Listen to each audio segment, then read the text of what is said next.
بەڕاستی ئەم پێشەنگایە دەلیلی ئەوەیە نیشانەی ئەوەیە کە خۆشەویستی بۆ سەرجەم فۆتۆگرافەران و بە تایبەتی ئەژیخان یەکێک بوو لەو فۆتۆگرافەرانەی کە بوێر بوو فۆتۆگرافەرێکی ئازا بوو لە هەموو بوارەکانە. بەڕاستی ئەم پێشەنگایە یەکەم وێنەی سروشتی خۆیەتی کە دانراوە و کۆمەڵێک وێنەگری بەتوانە توانیان ئەم پێشەنگایە ئەنجام دەن.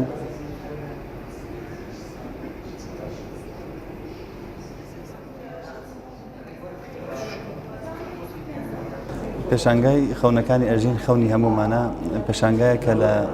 دوای کۆچی دوایی خاتونی فۆتۆگرافەر ئەژین بیرۆکەمان کردانە لەگەڵ هاوڕێیان کە بتوانین شتێ بکەین وەکو وەفایەک بۆ ئەژین قادر و هەروەها وەکو بڵێن ڕێزگرتنێک لە کەسایەتی فۆتۆگرافەر. لە پێشانگاکەدا بە بەشداری هەموو فۆتۆگرافەرانی کوردستان لە هەموو شارەکانی کوردستان و هەروەها لەوانەی کە لە دەرەوەی کوردستانیشن بەڵام لە پێشانگاکەدا بەشدارن. پێشانگاکە 22 فۆتۆگرافەر تێدا بەشداری کردووە کە ژمارەی فۆتۆکان 23 فۆتۆیە و لەگەڵ 2 فۆتۆی فۆتۆگرافەر ئەژین قادر خۆی کە لە بیدایەتی پێشانگاکە پێشاندراوە.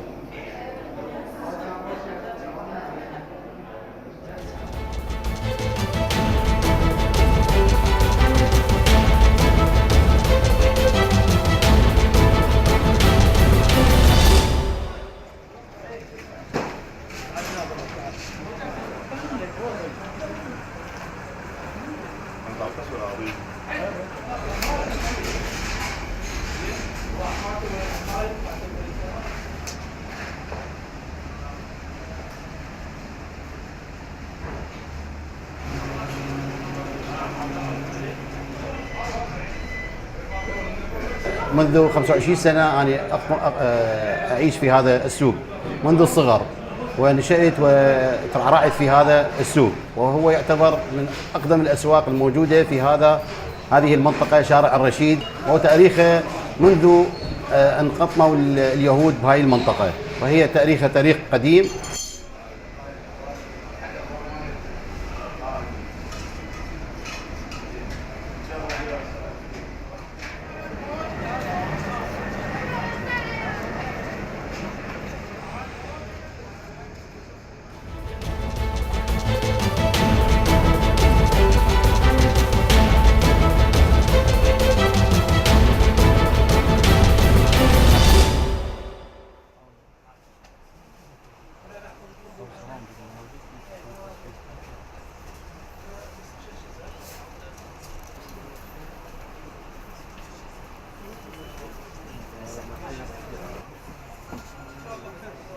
باز به خود اجاره گادی ورز خواندنانی دست بکر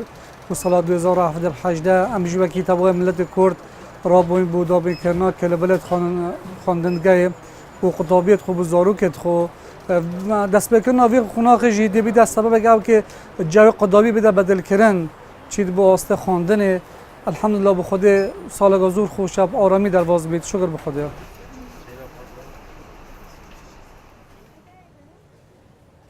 نویم سیدرا از هاتی مورد کرده که وقت خازتی مبخو چانتا و قلم و دفتر از هاتی مبید فیت کتابخانه افریقا سالانیا کتابخانه دست بکر از الپولاچاره صبای ورزینی کتابخانه از هاتم خبری هفت کم بو تشید مدرسه وقتی پرتوک و دفتر و کتاب تشید فوسا هجلا کیفام هاتیه بو کتابخانه مدویت سوال خو همیو بینم و گلک سپاسی ما مستاجیتیم.